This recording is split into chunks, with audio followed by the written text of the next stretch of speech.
자, 안녕하세요. 좀 오랜만이죠? 제가 뭐 여러 가지를 하고 있기 때문에 좀 너무 복잡해가지고 좀 못했습니다. 이제 다른 일을 하느라고요. 오늘 다뤄볼 주제는 제가 저희들 용어로는 비심통, 비장비, 심장심, 이제 아플통. 그러니까 뭔가 소화기라든가 심장에 연관이 되어 있겠죠. 그래서 이제 비심통에 대해서 다뤄볼 텐데 가장 서양의학적인 병명과 질환명과 유사한 건 역류성 식도염이요. 근데 제가 이제 역류성 식도염과 비심통이 동일한 건 아니에요. 완전 같은 개념은 아닌데 겹치는 부분이 상당히 많아요. 그래서 제가 이제 설명드리고 싶은 게 역류식도염 증상에 요새 흔히 말하는 화병이 합쳐지면 이제 한의사들이 말하는 비심통과 유사한 게 거의 90% 이상 일치한다고 보시면 돼요. 근데 이제 제가 역류식도 증상을 진료를 해드릴 때 보면 환자분들은 역류식도와 소화기와 자꾸 다르다고들 이해하시는데 조금만 생각해 보시면 아시겠지만 소화기라는 건 음식물을 사용하고 활용할 수 있고 이동시키는 기관을 소화기라고 하는 거예요.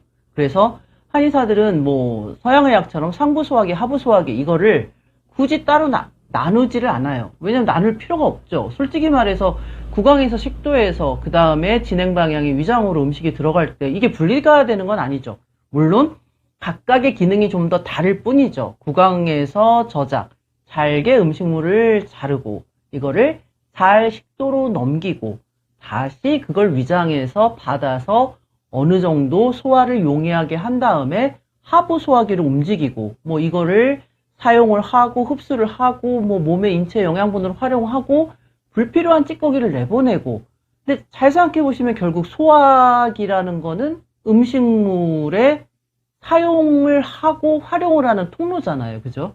그러다 보니까 굉장히 분리된 건 아니에요. 근데 이제 역류식도염 하시면 막 식도에만 증상이 있고 위장은 굉장히 건강하고 이런 착각들을 하시거든요. 아마 이게 제 개인적인 생각으로는 서양의학의 뭐 감히 말씀드리면 폐해라고 생각을 해요. 분리된 거라고 자꾸 생각을 하시니까. 그래서 이제 본론으로 돌아가서 역류식도염은 기본적으로 식도 자체에 문제가 있는 건 맞지만 병의 위치가 거기에 좀 더 집중된 건 맞지만 소화기인 위장의 운동성이라든가 위의 상황이 좋지 않으신 분이 당연히 더 많이 오시겠죠. 근데 역류식도염을 설명하다 보면 되게 뭐라고들 생각하시냐면 제가 이제 역류식도염이다 뭐 이게 우리는 비심통이지만 굳이 얘기하면 역류식도염에 약간의 화병이 겹친 개념이다 라고 설명을 드리면 제가 제일 먼저 듣는 말이 있어요. 저 속이 안 쓰린데요? 이 말을 굉장히 많이 하세요. 물론 속이 안 쓰리다고 설명을 해주시는 걸 저희가 아니라고 생각을 하는 게 아니라 자 생각을 해봅시다. 위에는 항상 위산이 있어요. 항상 있죠. 왜냐하면 위산이 나쁜 게 아니에요. 위산이 있어야 저희가 외부로 들어오는 세균이라든가 바이러스를 방어할 수 있죠. 살균이라든가 바이러스를 제압할 수 있죠. 근데 누구나 있는 위산이 누구나 속을 쓰리게 하나요? 그렇지 않죠. 예를 들어 위산이 많이 분비된다고 하더라도 위벽이 튼튼하신 분들은 쓰릴 수가 없어요. 저희가 소화 과정을 거칠 때는 위산이 더 많이 나오거든요. 그렇죠? 예를 들어 맨손을 물에 담근다고 해서 상처가 없는 손이 아플까요? 안 아프죠. 손에 상처가 있어야만 물에 닿을 때 쓰리겠죠. 똑같아요.